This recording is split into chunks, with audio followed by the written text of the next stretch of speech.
Good morning from Port St. Lucie. This is Professor Tefero for Lesson 12 of Chinese History Overview.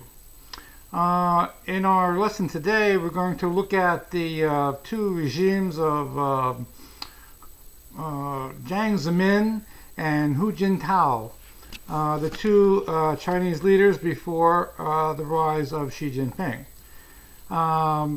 These leaders succeeded Deng Xiaoping, who opened up China to two systems under socialism and capitalism, and he made China a very prosperous place to live. After Deng Xiaoping originated these economic reforms, Jiang Zemin became the head of the Chinese Communist Party, and he was a businessman from Shanghai, and you can't get any more capitalist than that in China, or for most other places in the world for that matter.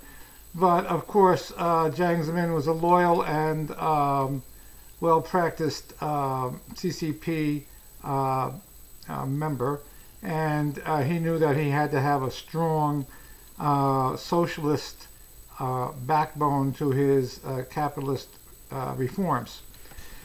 Under Jiang, China continued to improve economically in Asia and began to challenge both India and Japan economically. At the end of Jiang Zemin's tenure, we see the emergence of Hu Jintao. And Hu Jintao was a little bit more polished than Jiang Zemin. He was a little bit more worldly. He had more Western experience, more Western culture, knowledge, and he was able to incorporate a lot of the avenues and limited alliances that Jiang Zemin did not cultivate. Jiang Zemin generally stayed in domestic China. He didn't branch out too far away from all of the domestic Chinese businesses.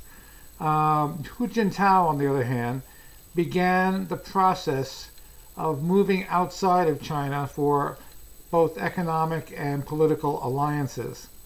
He was able to establish alliances with the Middle East to get the necessary oil and other resources that were needed by the Chinese economic engine, and he was very successful in making deals outside of China.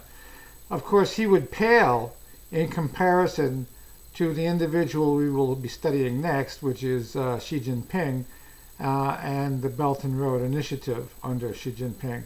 But we don't want to get ahead of ourselves. During this time, China broke away from their dependence on the Soviet Union and Russia, especially with the fall of the Soviet Union. China did not go through that. They maintained their power structure, they maintained their bureaucracy, while Russia was falling to pieces. So this gave the CCP a certain amount of legitimacy in the eyes of the Chinese people and in many other areas of the world. Hu Jintao was a very understated individual. He generally did not use a belligerent attitude towards Westerners or even his neighbors in Asia, with the exception of Vietnam, when they had the little war with Vietnam that didn't last very long because China was just not equipped to handle Vietnam. And Vietnam has a long history of just kicking everybody out who goes in that country. So their army was well trained and highly experienced, and it was no match.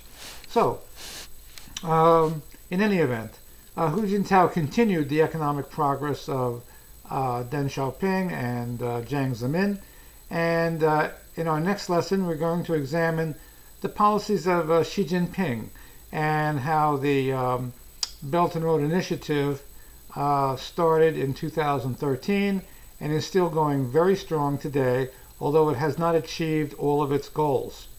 Until then, This is Professor Tefero wishing you all a happy and healthy day, and I'll see you next time. Take care.